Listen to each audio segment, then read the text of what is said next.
Olá, galerinha, tudo bom? Como é que vocês estão? Todo mundo bem? Espero muito que sim. Bom, hoje daremos continuidade ao nosso canal que fala sobre curiosidades a respeito de ciências e biologia. No nosso vídeo de hoje, como vocês já viram no título, nós vamos tratar de algumas diferenças entre alguns animais. Os animais de hoje são grilo, esperança, louva-a-Deus e bicho-pau. Antes da gente falar a respeito das diferenças entre esses animais, nós vamos falar um pouquinho sobre as semelhanças. Bom, todos esses indivíduos eles pertencem a um grupo chamado de hexápoda. Hexápoda, como o próprio nome já diz, significa 6 pernas. Essas pernas, elas são todas perninhas chamadas de uniremes, que significa que elas não são perninhas duplas, elas são sempre perninhas simples, tá? Dessa forma. Eles têm também o corpo separado em 3 tagmas, ou seja, cabeça, tórax e abdômen, sendo que os apêndices, né, que são as pernas, as asas e as antenas, vão sair sempre da cabeça e do tórax. Dentro do grupo hexápoda, nós temos um grupo chamado de insecta, ou seja, que são os insetos. Dentro desse grupo dos insectas, onde estão todos esses membros que a gente está falando aqui, a gente vai ter aí, na verdade, mais de 1 milhão de espécies já identificadas. Mas os cientistas, eles preveem que existam pelo mundo mais de 30 milhões. Os insetos, além dos 6 pares de pernas que eu já citei para vocês, a gente vai ter também 2 pares de asas, tá? Mas esses pares de asas, eles podem estar em uma versão com apenas um par ou sem nenhum, que é o caso das formigas. Nós temos também a questão de que a boca desses animais é uma boca chamada de ectognata, que é uma boca que ela é uma peça bucal externa. O tamanho desses animais também pode variar, desde 1 milímetro até 20 centímetros de comprimento.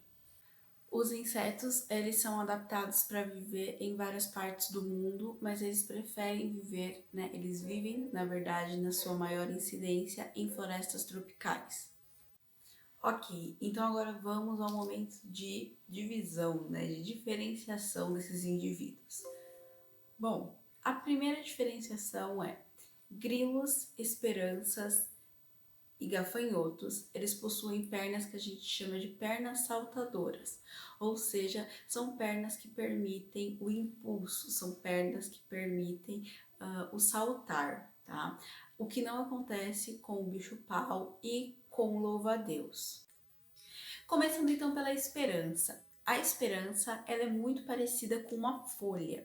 Então, se você vê um inseto que é muito parecido com uma folha, provavelmente é uma esperança.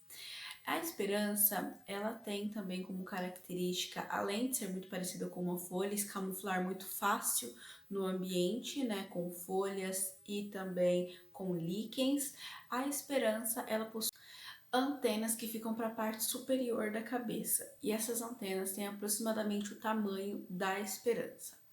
A esperança também tem um corpo em formato cilíndrico, que faz com que a gente consiga identificar melhor esse animal, tá? Ela normalmente se alimenta de plantas, flores e frutos, mas existem algumas espécies que são carnívoras e vão se alimentar então de outros insetos ou outros animaizinhos. Eu vou deixar para vocês algumas fotos passando aqui para que vocês consigam identificar uma esperança quando vocês virem um. Bom, os grilos, por sua vez, eles têm o corpo um pouco mais achatado, né? Então, o corpo deles não é cilíndrico. Como eu já disse, eles possuem pernas saltadoras e esses grilos, eles não são mestres em se camuflar.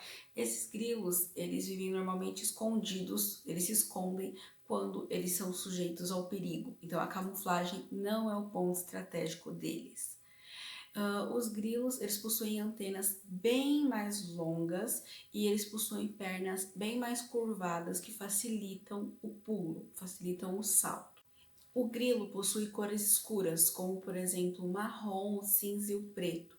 E sempre que ele pousa, a sua asa direita se sobrepõe à asa esquerda, o que faz também que a gente consiga identificar o grilo a respeito desse pouso, tá? Os grilos, assim como a esperança, eles vão utilizar o arranhado, o passar de uma asa na outra, para que ele consiga então fazer o barulho. No caso do grilo, é aquele famoso cri-cri-cri, ele faz passando uma asa na outra. Os gafanhotos, eles são um pouco diferentes, na verdade, em relação à cor, eles podem ser beges, marrons ou verdes, mas isso está diretamente ligado ao tipo de gafanhoto. Em geral, a gente consegue identificar se aquele animal é um gafanhoto ou não por conta das antenas. As antenas elas são mais curtas do que o que acontece na esperança e nos grilos, e ela também, né, na verdade, o gafanhoto também tem uma espécie de tímpano que fica abaixo das perninhas. Então é uma estruturazinha que faz com que ele escute o ambiente, assim como acontece com os nossos tímpanos que ficam dentro dos nossos ouvidos. Então é algo muito interessante que faz com que a gente tenha a diferença, tá? Os gafanhotos, mesmo sendo organismos isolados, né, eles são ali, costumam conviver mais sozinhos, eles podem formar bandos para que eles voem em conjunto e cheguem até plantações e florestas para que eles se alimentem. Gafanhotos podem ser pragas, tá, em determinados lugares, então muito cuidado. Bom, a maior diferença entre o louva-a-Deus com os demais indivíduos, além deles não terem essa perna saltadora, como eu já citei, ele vai ter os braços, né, ou seja, os apêndices dianteiros modificados e mais fortes. Mesmo não tendo a capacidade de pular, esses indivíduos eles conseguem agarrar com muita força suas presas. Então, quando ele vai se alimentar, ele agarra com muita força e consegue ali se alimentar. Esses braços contam também com alguns espinhos que ajudam no momento de pegar a sua presa. O louva-a-Deus ele pode ser também de uma infinidade de cores, que eu também vou deixar algumas fotinhos aqui para que vocês consigam observar a infinidade de cores e modelos, tá? Mas normalmente ele vai ficar de uma postura mais ereta, com as patinhas dianteiras sempre para cima, tá? Por isso o nome louva-a-Deus, que parece que ele tá orando, né, rezando. Em relação ao bicho-pau, nós temos algumas características muito interessantes. O seu corpo normalmente é bem fininho, o que facilita na sua camuflagem. A sua cor normalmente é aquele marrom meio puxado para o bege, que faz com que ele se camufle entre a maioria das plantas nas localidades. Ele possui pernas sempre longas e com espessuras parecidas com o corpo também. Uma ótima estratégia para diferenciar esses animais é que a sua cabeça é sempre achatada e a sua boca fica sempre à frente dos olhos. Ele não possui braços, né, ali, perninhas dianteiras especializadas em caça, como acontece com o louva-a-Deus, e também não possui pernas saltadoras como os demais já citados. Então ele é um indivíduo um pouco mais simples nesse sentido quando a gente para falar. Lembre-se que eu usei simples entre aspas, tá?